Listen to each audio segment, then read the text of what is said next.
je suis un politique, je ne suis qu'un simple philosophe. Ça vous l'avez compris, et notez déjà.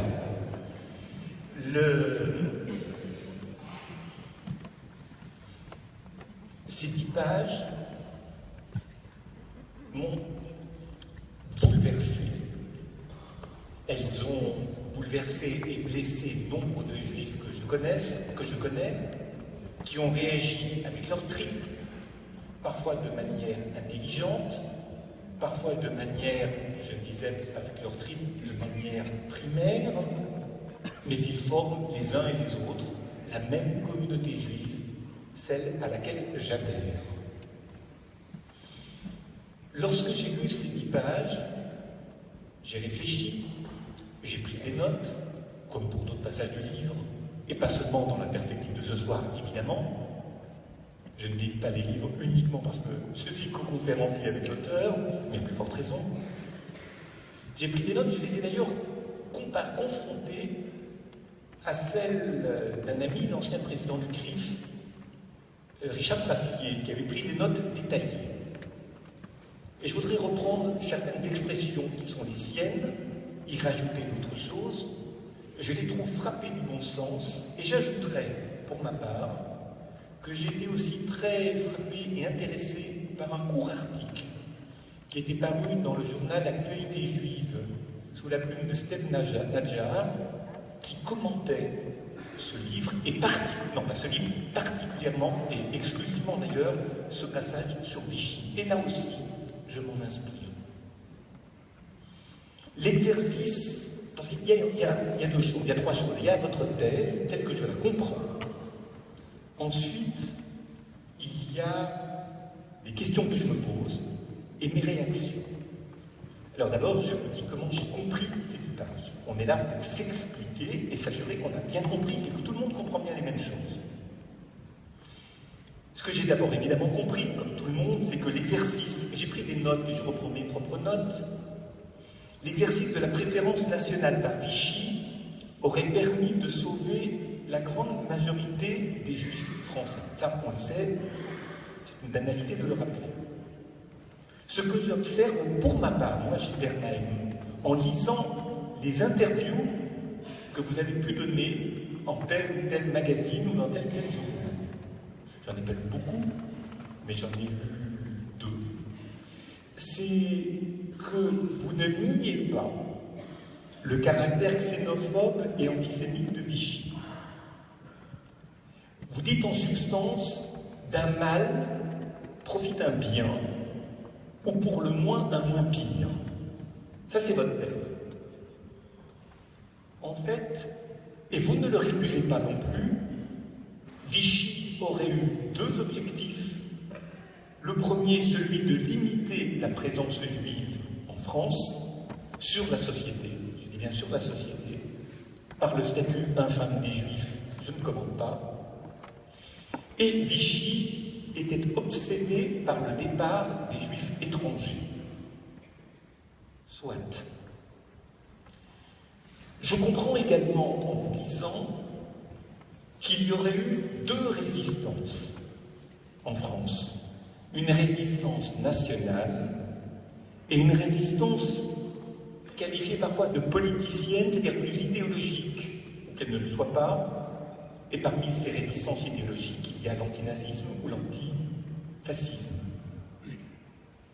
Mais plus résistance idéologique que résistance nationale, dans le souci de préserver la nation française telle qu'elle est à ce moment-là. Comme vous privilégiez, vous, Éric Zemmour, la première résistance, et c'est ce que je comprends en tous les cas, c'est la raison pour laquelle je déroule mon fil de lecteur de manière à ce que nous parlions bien des mêmes choses.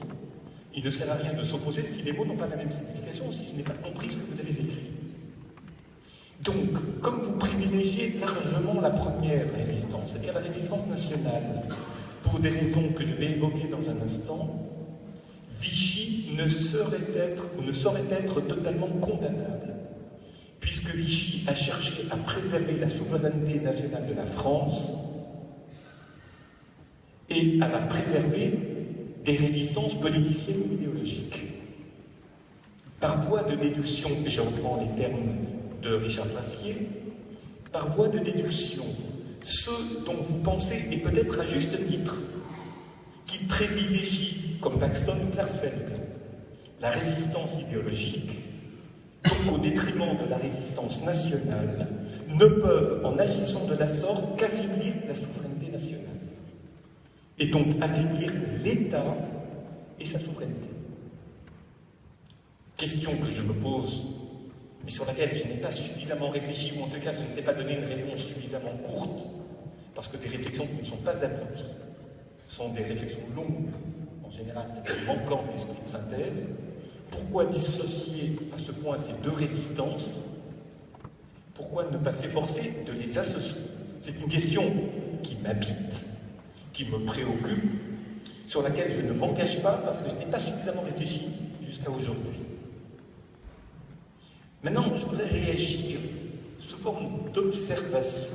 Nous sommes dans un débat qui doit nous permettre d'accepter une opinion contraire à la nôtre, pas l'accepter en tant que telle, mais de comprendre et d'expliquer pourquoi nous la refusons, voilà pourquoi elle nous blesse et pourquoi parfois elle nous humilie. Premièrement, et il y a 5 ou 6 points que je voudrais évoquer en réaction. Je pense, pour ma part, que le régime de Vichy souhaitait se débarrasser des Juifs étrangers en priorité, non pas pour protéger les Juifs français, mais par xénophobie, ce qui n'est pas complètement étranger à votre réflexion. Je pense que la thèse de la préférence nationale, soit dit en passant, s'est très vite effondrée devant le caractère indifférencié des lois modifiant les statuts des Juifs, octobre 40 et juin 41. Indifférencié, ne serait-ce que parce que, je le rappelle, des enfants français, parce que nés en France, de parents étrangers, et dans le deuxième décret infâme, la question des 3 générations, etc., et des grands-pères juifs, etc., vont, de mon point de vue, pour le moins, dans une xénophobie ignoble, pour ne pas dire dans l'antisémitisme. Je pense, par ailleurs, qu'il faut, et peut-être faut-il en rappeler la définition de ce statut des Juifs, et Juifs celui dont les grands-parents sont Juifs, ce qui est une condamnation à l'exclusion sociale, progressivement de tous les Juifs de France, en tout cas de beaucoup de Juifs de France. Faut-il oublier le recensement, l'arianisation des biens, l'élimination de professionnels qui transforment tous les Juifs en parias?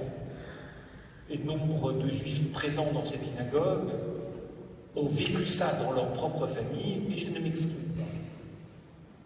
Les conditions catastrophiques dans les camps d'internement, pour ne pas parler des trains. Faut-il rappeler que la majorité des enfants juifs, je l'ai dit, étaient nés en France et donc de nationalité française, et que Vichy, sur ce registre-là, a précédé la demande d'asile.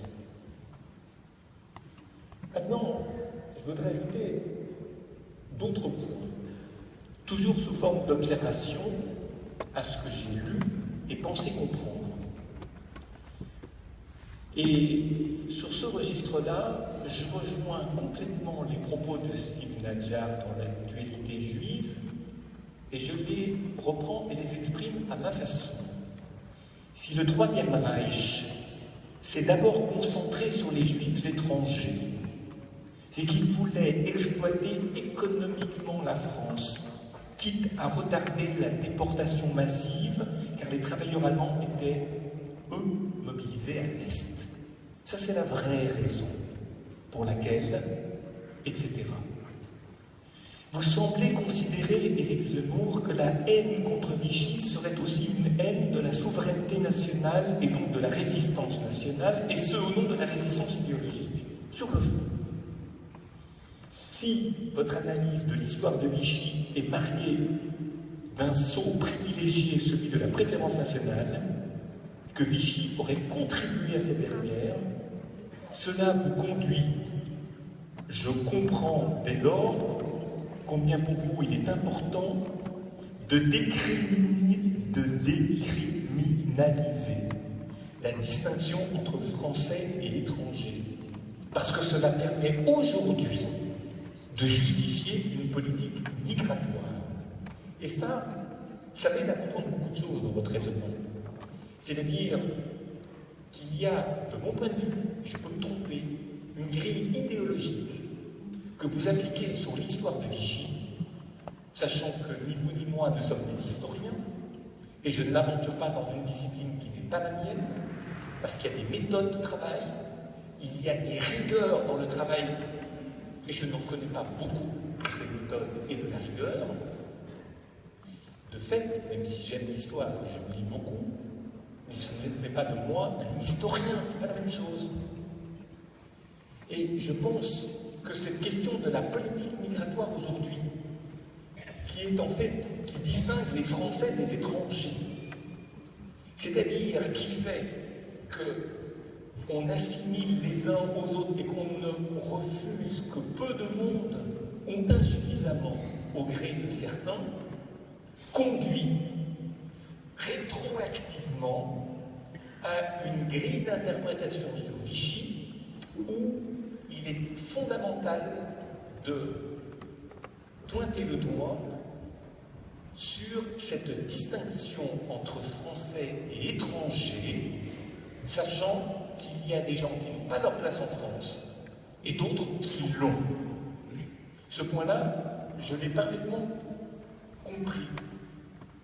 Mais ce qui ne m'offusque pas à tous les coups, en réalité, encore faut-il choisir avec précision la mise en application de ce principe.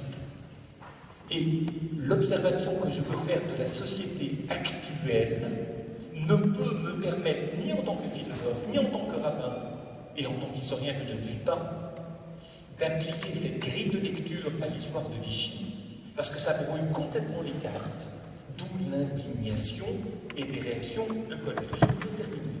Oui, parce qu'on va donner la parole à Eric pour qu'il puisse répondre. Je terminerai par très brièvement, qui pour moi sont s'il vous plaît. Bien sûr.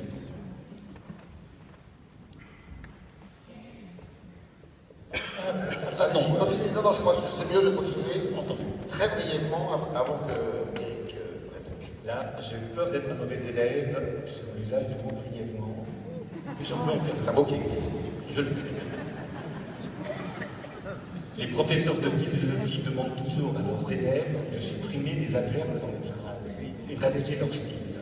Ça, c'est une règle d'excellence. d'excellence. Vous semblez reprocher, Eric, à Paxton d'avoir deux ennemis. Ennemis porteurs de valeurs qui vous sont chères, que vous défendez à tout prix. La souveraineté nationale, je dirais normale, il est américain, et l'assimilation, et vous lui reprochez d'avoir favorisé l'abandon de l'assimilation républicaine. C'est ce que j'ai pensé comprendre. Alors là, vous rejoignez un thème qui vous est cher, auquel je souscris en partie, mais dont je ne comprends pas le lien existant entre votre regard sur Vichy et l'actualité française, je l'ai dit, sauf si vous en faites une grille idéologique, je l'ai dit. Vous savez, les Français ne sont pas tous xénophobes. On dit par rapport aux étrangers, par rapport à ceux qui ne sont pas tous xénophobes.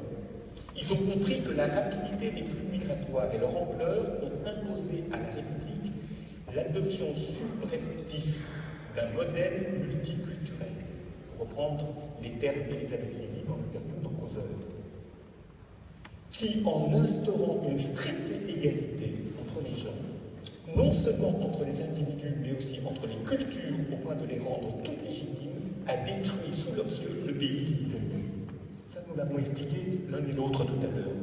Et les Français sont de plus en plus nombreux à penser que l'immigration et la faillite de l'intégration qui s'en est suivie est une grave menace qui pèse sur leur identité collective. Je peux le comprendre. J'ai même la faiblesse de dire que je le comprends. Ce qui me gêne terriblement, c'est de faire passer aux Français votre préférence nationale avec l'exemple de Scabreux de Vichy. Ça, pour reprendre la phrase, l'expression de Éric Conan, à propos de Vichy, c'est un passé du passement. Conan et Rousseau. Et d'introduire du même coup cette équation terrible, qui pour moi relève de la confusion, et vous me répondrez, entre d'un côté la distinction des Français et des étrangers non intégrés, non intégrables, et de l'autre la distinction entre les Juifs et les non-Juifs. C'est-à-dire Vichy, comme si les Juifs avaient refusé de s'intégrer assez vite. Alors là-dessus, je ne pourrais jamais surmonter cette difficulté. Et pour conclure, je dirais, là j'en ai véritablement fini. J'ai l'habitude de manipuler un peu les jurys, donc je sais comment faire pour gagner un peu de temps, gratter une minute. Moi j'ai une montre. Si on part de l'hypothèse que Vichy a déporté les Juifs étrangers pour mieux préserver les Juifs de France, alors il y a deux choses. Alors la thèse de la préférence nationale conduit votre lecteur du livre à considérer que les Juifs étrangers sont responsables de l'antisémitisme contre les Juifs de France. Et ça, c'est une phrase que j'ai entendue très souvent de la bouche de Juifs et de non-Juifs. On a privilégié les Juifs de France, les Juifs français, et on a renvoyé, on sait où, les Juifs étrangers. Donc, ça veut dire quoi? Les Juifs étrangers sont responsables de l'antisémitisme ensuite contre les Juifs français. Ça, c'est une phrase qui ne passe pas. Que Laval ait été, de mon point de vue, antisémite ou non, n'importe peu. Pétain, Laval, ça m'importe peu. C'est pas le problème. Parce que ce qui compte, ce ne sont pas les idéologies, ce sont les actes. Regardez, et je conclue là-dessus, regardez le livre de Christopher Browning, l'historien canadien, auteur de plusieurs ouvrages, dont cet ouvrage que tout le monde connaît, Des hommes ordinaires, un certain bataillon qui a tué beaucoup de juifs en Pologne et ailleurs. Qui étaient ces hommes? C'est l'interrogation de Browning. Et il dit que ces tueurs de juifs ne sont pas nécessairement antisémites. Ce ne sont malheureusement que des hommes ordinaires, comme le dit le titre. Alors sur cette phrase, je conclus que la question pour moi n'est pas de prouver à tous les coups que Vichy était ou non antisémite. Ça pouvait être aussi des hommes ordinaires qui, en le voulant ou sans le vouloir complètement, ou dans un souci que je ne comprends pas toujours et qui malheureusement m'affecte énormément, a rendu la condition des Juifs en France insupportable. Merci.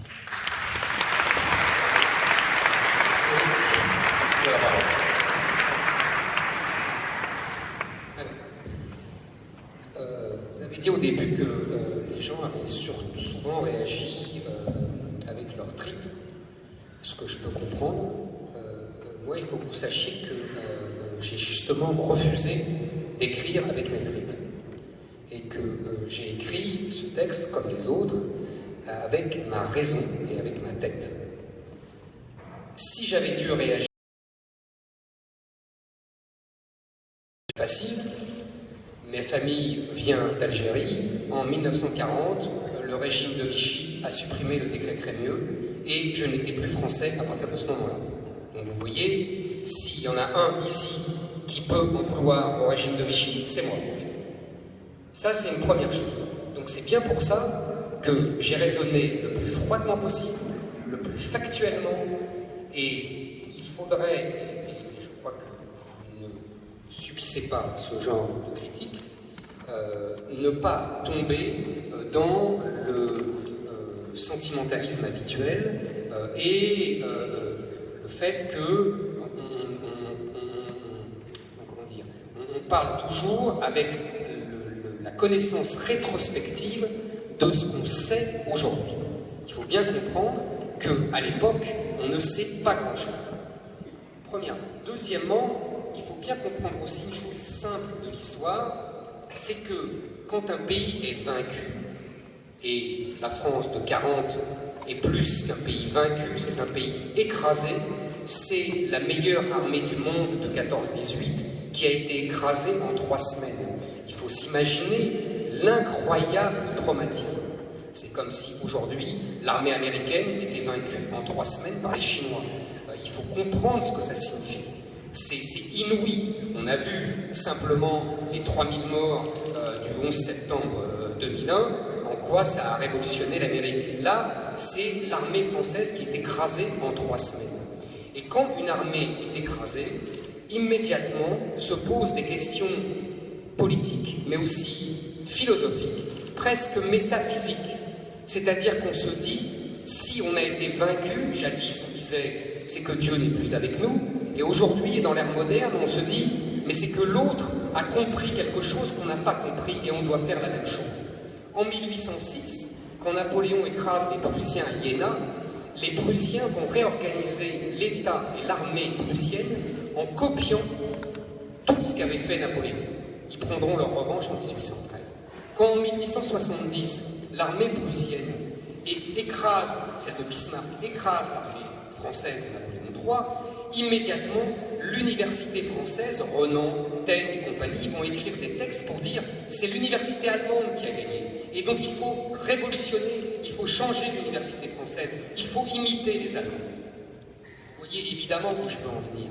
En 1940, quand l'armée allemande écrase l'armée française, on se dit deux choses. On se dit c'est la démocratie qui a perdu, parce que le pouvoir Hitler était un pouvoir dictatorial, et c'est ça qu'il nous faut une dictature. Et deuxièmement, on nous dit, la démocratie, c'est aussi celle qui a émancipé les Juifs. Hitler, lui, nous a écrasés parce qu'il s'est débarrassé de ces Juifs. Il faut se remettre dans le contexte historique et psychologique de l'époque. Et deuxièmement, quand vous avez une armée qui défile sur les Champs-Élysées, ce n'est pas la même chose que quand l'armée ne défile pas sur les Champs-Élysées. Et donc, on ne peut pas dire que le régime de Vichy, puisque c'était ce territoire grotesque, qui n'avait même pas la moitié du territoire de la France, était aussi souverain qu'aujourd'hui. Ce n'est pas comparable. Donc, dire qu'il n'y a pas de pression allemande, c'est un mensonge. Je ne parle pas de vous, évidemment, je parle de ceux qui m'ont répondu à l'époque. Troisième chose, il faut distinguer entre le statut des Juifs et l'extermination. Il ne faut pas mettre tout dans le même sac en pensant avec nos critères d'aujourd'hui. Le statut des Juifs d'octobre 40 et même de 41, c'est évidemment un statut, vous avez tout à fait raison, xénophobe et antisémite.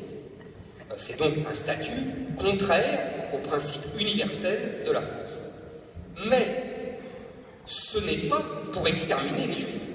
C'est qu'à l'époque, on estime que les Juifs ont pris trop de pouvoir, qu'ils ont trop de puissance, qu'ils dominent excessivement l'économie, les médias, la culture française, comme d'ailleurs en Allemagne et en Europe, et d'ailleurs c'est en partie vrai, c'est-à-dire que depuis la révolution industrielle de 1870, je vous renvoie à ce livre extraordinaire qui s'appelle Le siècle juif d'un auteur russo-américain et qui explique très bien l'incroyable puissance des juifs français, des juifs américains, des juifs allemands et des juifs anglais. Donc ce n'était pas un mythe, ce n'était pas un leurre. Et il y avait des Français qui trouvaient ça formidable parce que c'était pour le bien de la France, ils avaient bien raison, et il y avait des Français qui trouvaient que les Juifs se comportaient avec une arrogance de colonisateurs. C'est ça les mots qui étaient employés à l'époque. Il faut tout ça se remettre dans le contexte. Et arrive encore l'immigration des venus des Juifs d'Europe de l'Est et de l'Allemagne. Il faut savoir que la France est le pays qui, proportionnellement, a reçu le plus de Juifs. Beaucoup plus que les États-Unis, beaucoup plus que l'Angleterre, et je ne parle pas des autres qui les ont refusés. Ça, c'est dans toutes les années 30. Ils ont accueilli des Juifs roumains, des Juifs allemands, des Juifs polonais, qui fuyaient les régimes tyranniques, totalitaires et antisémites des pays de l'Est. C'est la France qui en a reçu le plus. Et c'est la France qui a subi le plus de conséquences. C'est-à-dire qu'il n'y avait pas que des conséquences positives. Par exemple, les médecins français se plaignaient que les médecins juifs leur volent leur clientèle. Par exemple, il y avait des concurrences terribles dans beaucoup de métiers. Il y avait aussi des trafics. Il y avait aussi l'affaire Stavisky. Tout ça n'a pas été inventé par les antisémites. Tout ça est une réalité inévitable d'ailleurs, car quand il y a des vagues comme ça d'étrangers qui arrivent, il est très difficile de faire vivre en bonne harmonie avec la population d'origine. Et les Juifs français étaient les premiers à s'en plaindre. Ils étaient les premiers à se plaindre des problèmes que causaient les Juifs ashkénazes. Donc le problème est beaucoup plus complexe qu'on le dit. C'est avec nos yeux d'aujourd'hui. Évidemment, on a la grâce et on a la générosité facile et on a le jugement encore plus facile. C'était beaucoup plus compliqué à l'époque.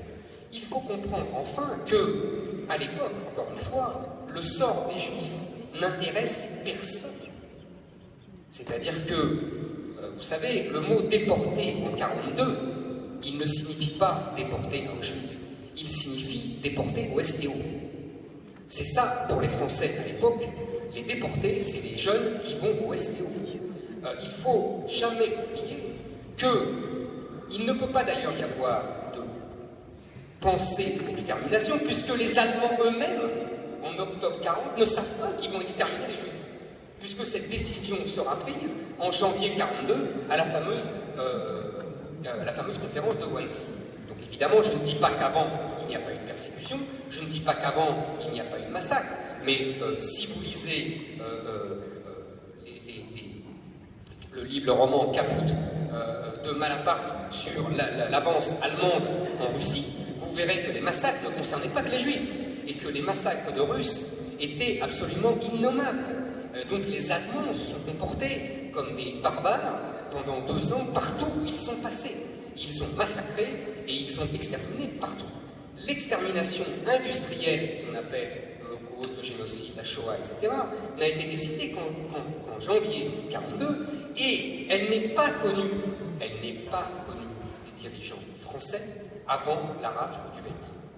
Il faut bien comprendre ça. Tout ça est connu. Le général de Gaulle, dans ses mémoires, ne parle pas de l'extermination des Juifs. Churchill... S'il vous plaît, vous laissez Éric Zemmour terminer, s'il vous plaît. On écoute. On écoute, s'il vous plaît. Churchill, dans ses mémoires, ne parle pas de l'extermination des Juifs. Quand vous dites qu'il y a un affrontement entre les deux résistances, vous me prêtez cette phrase. Ce n'est pas moi qui le dis, c'est le général de Gaulle. Je cite le général de Gaulle qui le dit à Mauriac en 1945 et qui dit il y avait 2 résistances, la nôtre, il parle à Mauriac, il veut dire de Gaulle et Mauriac, il veut dire les Français libres, il veut dire ce 2 juin 40. Il faudrait d'ailleurs, ça vous intéresserait, lire les témoignages des Français libres de 40 qui sont pour la plupart très remontés contre les Juifs, très remontés contre l'influence juive qu'ils estiment néfaste par rapport et qui a préparé la défaite française. Hein, il faudrait bien voir ça, ça serait très intéressant, mais c'est très connu. Donc il y a cette résistance nationale et il y a la résistance anti-vichiste, née avec les communistes et née avec la gauche, qui naît à partir de 1942 et qui n'a rien à voir avec la résistance nationale. Et c'est cette résistance de gauche, anti-vichiste, qui sera portée bien plus tard dans le travail de mémoire d'un Klarsfeld et d'un Paxton. Parce que, vous citiez Paxton, mais Paxton ne comprend rien de la France. Paxton règle des comptes américains. Paxton croit que Vichy, il l'a dit à l'historien Leroy Ladurie, il croit que Vichy, c'est les sudistes américains. Il ne comprend strictement rien à ce qui se passe en France. Il plaque des grilles de lecture qui n'ont rien à voir avec l'histoire de France. C'est tout son problème. Et son deuxième problème, c'est le même problème pour Classement d'ailleurs, parce que quand ils m'ont répondu, ils n'ont jamais réussi à dire que j'avais tort sur le plan des faits, c'est que factuellement, il y a 90% des Juifs français qui sont restés vivants et qui n'ont pas été envoyés en camp de concentration. C'est un fait. Alors après, on peut discuter beaucoup de choses, mais le fait est là. Il y a effectivement un pacte avec le diable, c'est-à-dire que Vichy donne les Juifs étrangers, dont de toute façon il voulait se débarrasser, pour préserver les Juifs français. D'ailleurs, la meilleure preuve de ce que je dis, c'est que les collabos le disent. Je vous invite à lire les décombres de Rebattet. Rebattet écrit ça dans sa prison en 1945, et il ne cesse de le dire. Il dit Vichy donnait les Juifs roumains parce qu'il les méprisait, mais en revanche, il protégeait les Juifs français. C'est écrit noir sur blanc. Rebattet explique que, et c'est d'ailleurs un de ses sujets de récrimination à l'égard de Vichy majeur, il dit que Vichy n'a pas compris que la grandeur de l'Allemagne reposait justement sur la persécution des Juifs. et que les Vichy se veut trop humaniste, et qu'elle protège excessivement les Juifs français parce qu'ils sont français. Je vous assure, je vous trouverai les pages quand vous voudrez. Je les ai évidemment annotées, elles sont passionnantes. Donc, il y a cela. Et d'ailleurs, une dernière chose, deux choses plutôt. À partir du moment où les informations sur l'extermination des Juifs à Auschwitz et compagnie arrivent, vous remarquerez que Laval refuse de recommencer les rafles. Deuxième chose, à partir de 1944, le pouvoir Vichy étant évanescent, il y a les Allemands qui envoient sur le territoire des compagnies d'SS pour arrêter les Juifs. Et alors eux ne font pas de distinction, et là on voit la différence. Comme ça s'est passé en Hollande, où il y a eu 100% de Juifs exterminés. Pourquoi? Parce qu'il n'y avait pas de pouvoir hollandais. C'était les Allemands qui gouvernaient en direct. Enfin, dernière chose, pour effectivement la politique migratoire aujourd'hui et le rapport à Vichy. Vous avez tout à fait raison.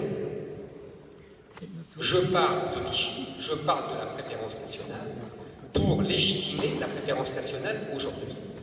Mais pourquoi est-ce que je le fais? C'est pas moi qui ai commencé à le faire. C'est pas moi qui ai défilé en pyjama rayé à la gare de Lyon ou de Saint-Lazare du Nord quand on renvoyait 10 migrants clandestins. Ce n'est pas moi, monsieur le rapporteur. C'est la gauche bien pensante. Ce sont eux qui se sont servis de Vichy et qui se sont servis de l'opprobre sur Vichy et qui ont instrumentalisé les morts juifs de 1942 pour empêcher le gouvernement français d'expulser des immigrés venus des pays arabes et africains. Ce n'est pas moi qui ai commencé. Moi, j'ai simplement répondu à cette offensive idéologique depuis les années 80.